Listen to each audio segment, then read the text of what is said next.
Hi there, my name is Economopoulos. I'm a first-year architecture student and I'm part of the School of Cities Academy, part of the Sustainability Working Group.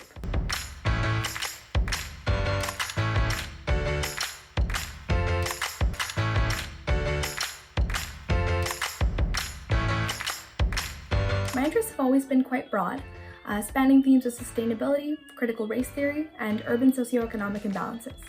As an architecture student, design is a key interest that has become a tool in how I conduct research, navigate solutions, and form responses to these questions. My current work has dug a little bit more deeply into local Indigenous populations and their unique views of the relationship between the natural and built environments and those sustainable practices that go along with it.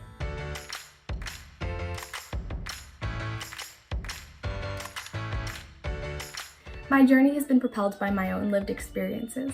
As an international student coming to Canada, it was really incredible to see a lot of the attention that was given to Native Indigenous groups. And although a lot of these endeavors are just beginning, it was quite different from the things I had learned in the past, and that awareness was quite foreign to me. It has become a central inspiration to my work, and immediately it was something I hoped that I could have an impact upon.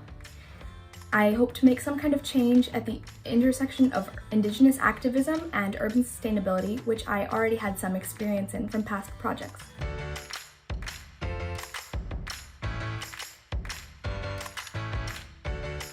Lately, the majority of my work has focused on gathering data regarding traditional practices of Ontario tribes that relate to the natural environment. Across the board, there is an increased attentiveness and admiration for the earth in a lot of these First Nations groups.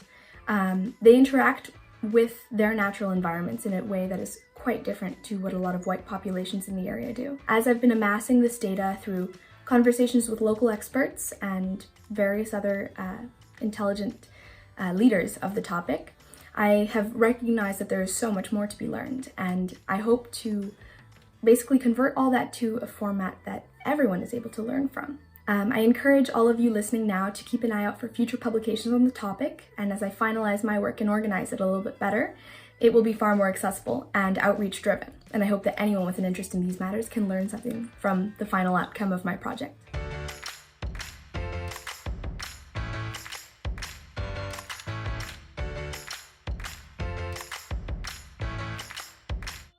The COVID-19 pandemic, has been quite a wild ride for all of us, but personally its lessons have spoken much louder than its tragedies.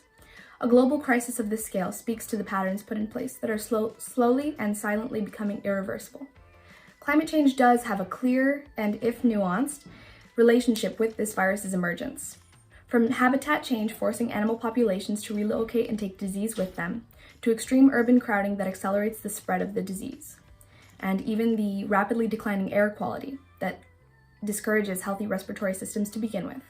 It becomes clear that unless we all take a drastic stand for the Earth and explore new ways of doing so, COVID-19 will see a rocky recovery, and it will likely not be the last pandemic in our lifetimes. I only hope that enough students like me during this recovery have spent the time in quarantine and in lockdown very thoughtfully, inspired by the pain and suffering of anyone affected. And I hope that those students do their part to make use of those bright ideas as restrictions are lifted everywhere and access to academic environments becomes more widespread, as we were used to before COVID.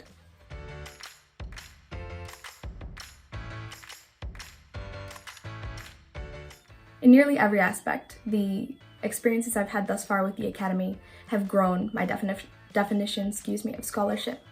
I've met incredible people with incredible ideas, and those people are from all walks of life. Aside from any personal benefit, be it the impressive networking opportunities or the satisfaction of making great strides in such important fields, especially so early in life, which I'm very grateful for, the mentorship of the group's wonderful leaders, including peer mentors and the professors that have made this all possible, truly encourages best practices across the board, and it has augmented opportunities. Being a first-year student, it was really an honor to find this chance open, and I am sure to be back next year, especially when we are all back to the long-awaited in-person setting.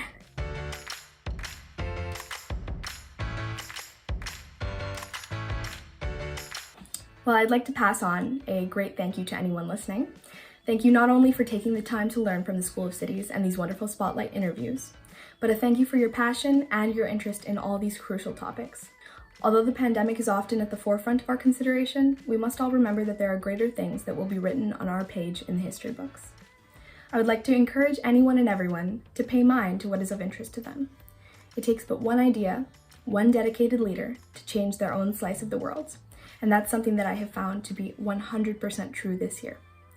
Though it may seem daunting, change truly does come about one action at a time. And I hope my own endeavors can be a catalyst for you all to step up and make whatever change you hope to see happen in the world. It is truly possible as long as you believe in yourself and those that support you. Thank you so much.